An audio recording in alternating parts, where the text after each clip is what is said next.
Bom, agora vamos falar de uma seita religiosa que vive como nos tempos de Jesus e se espalha pela floresta amazônica, na fronteira com o Peru. A seita virou motivo de preocupação para a Polícia Federal. A acusação: membros dessa seita estariam plantando folhas de coca para abastecer traficantes internacionais. E isso a poucos metros do território brasileiro.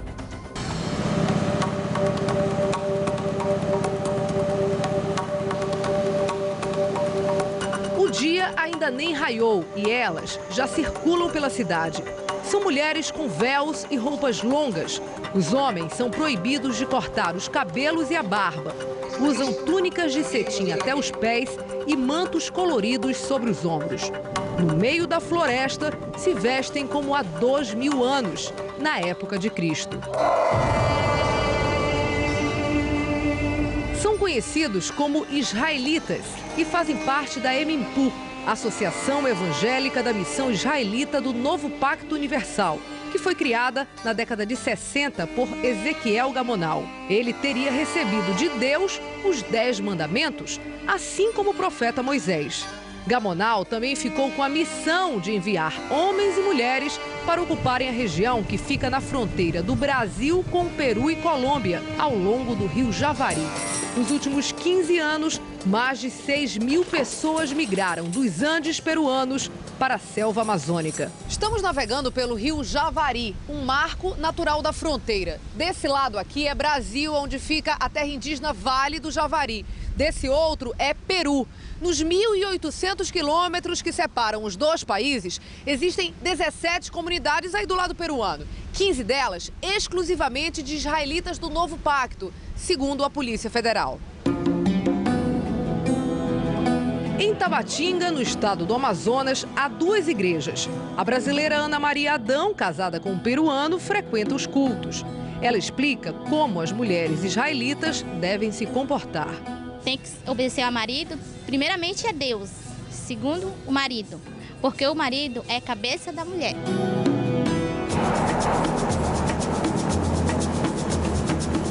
Ainda é madrugada quando partimos de Tabatinga para Islândia.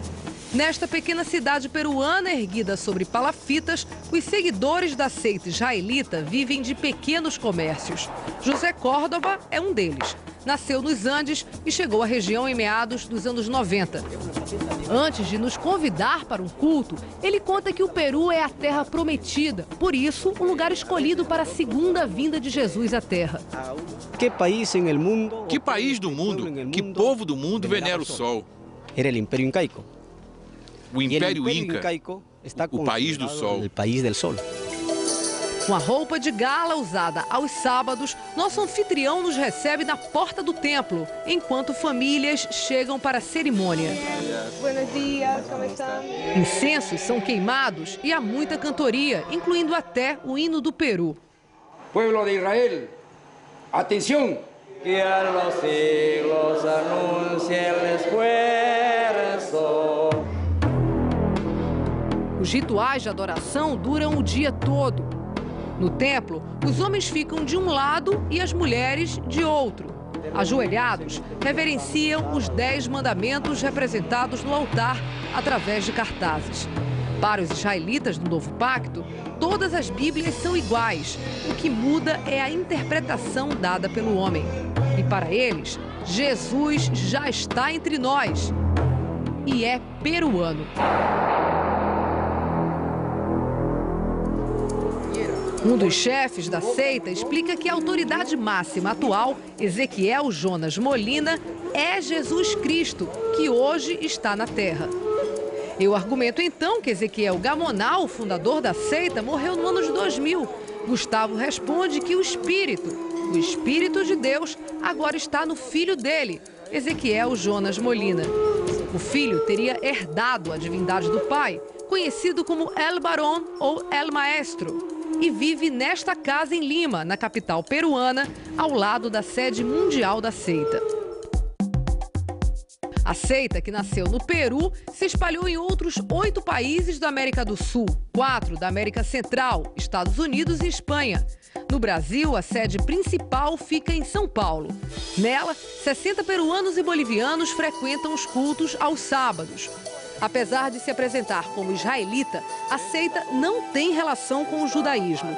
Um dos missionários diz que no Peru, a Associação Evangélica dos Israelitas do Novo Pacto é uma religião oficial, mas a embaixada peruana em Brasília não confirma.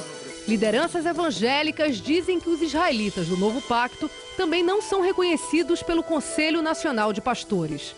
Existem mais de 1000 ramificações com nomes evangélicos. Então, é muito difícil, até para nós que estamos numa entidade associativa, saber direitinho quem é quem, a não ser quando aparece e aponta um escândalo, uma denúncia, aí nós tomamos uma providência. O missionário Antônio Marim, que participa dos cultos em São Paulo, discorda dos seguidores da fronteira. Para ele, Ezequiel Jonas Molina não é o próprio Deus, mas um enviado do Espírito Santo para preparar o mundo para o fim dos tempos. Para nós, ele é o verdadeiro profeta de Deus na Terra, né? O avanço da seita na Amazônia peruana preocupa as autoridades brasileiras. Nos últimos 5 anos, plantações peruanas de folha de coca passaram a ser cultivadas aqui perto da fronteira com o Brasil. Junto com elas, laboratórios rústicos de refino de droga. Estamos na destilaria de cocaína. Rústico, porém eficiente. Segundo a Polícia Federal, desses laboratórios saem por ano de 50 a 100 toneladas de pasta base de cocaína, que se destinam exclusivamente para o mercado brasileiro de consumo de entorpecentes. Estas imagens aéreas, feitas pela Polícia Federal e pela Polícia Nacional Peruana, mostram plantações de coca próximas a comunidades israelitas do Novo Pacto. Só na região já seriam 10.000 hectares plantados.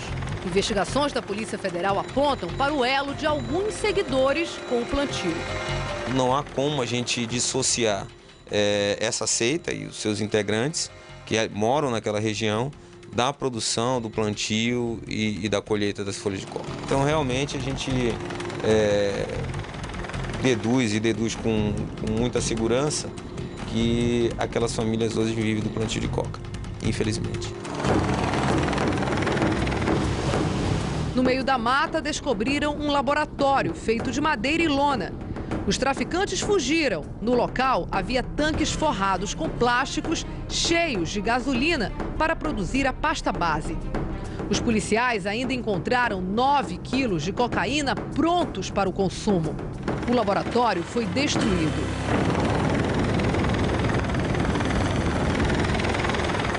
A menor dúvida que a produção é destinada exclusivamente ao mercado brasileiro. A gente tinha como certo que a coca era plantada nos contrafortes dos Andes, bem distante das nossas fronteiras. Agora nós temos plantações a 10 metros do território nacional. Nossa equipe foi até outra comunidade israelita no Peru. A Polícia Federal Brasileira alertou que a área é perigosa por causa dos traficantes que circulam por ali. O repórter cinematográfico Luiz Quilhão e o produtor Vianney Bentes enfrentaram 10 horas de viagem de lancha, subindo o rio Javari para chegar a Nova Jerusalém. O chefe da comunidade e ex-prefeito de Islândia, Demóstenes Alarcon Zamora, que está na região há 15 anos, nos leva até a casa onde vive.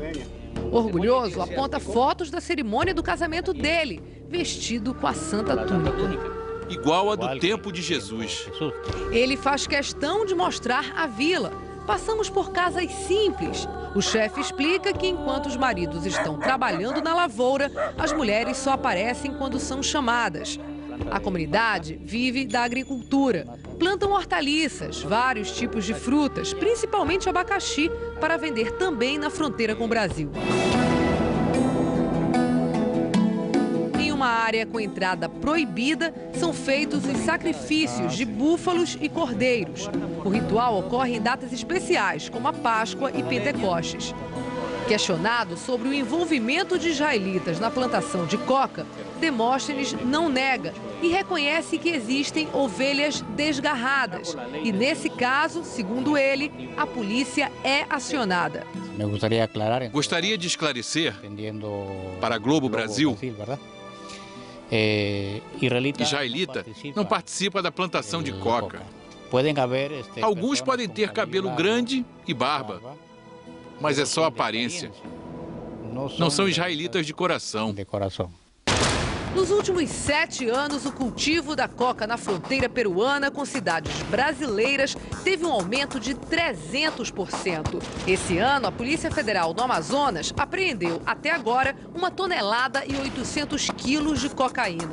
O volume de produção tão perto do Brasil causa preocupação. O risco dos plantios se transferirem para o território nacional é grande. Como está hoje a situação, nós estamos como um goleiro que espera um pênalti.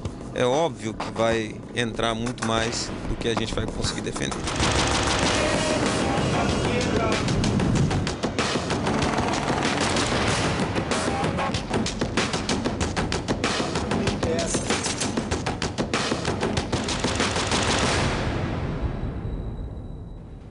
É preciso repetir, deixar bem claro para os nossos telespectadores que as pessoas que apareceram nessa reportagem não estão sendo acusadas de nenhum crime. Quem a Polícia Federal acusa de participação no tráfico de drogas são outros membros da seita, que vivem do lado peruano. Ontem à tarde, por telefone, o vice-presidente da Associação do Novo Pacto Universal em São Paulo, Omar Lopes Cruz, disse ao Fantástico que os integrantes da seita que estiverem envolvidos com a plantação ilegal da folha de coca devem ser presos pelas autoridades.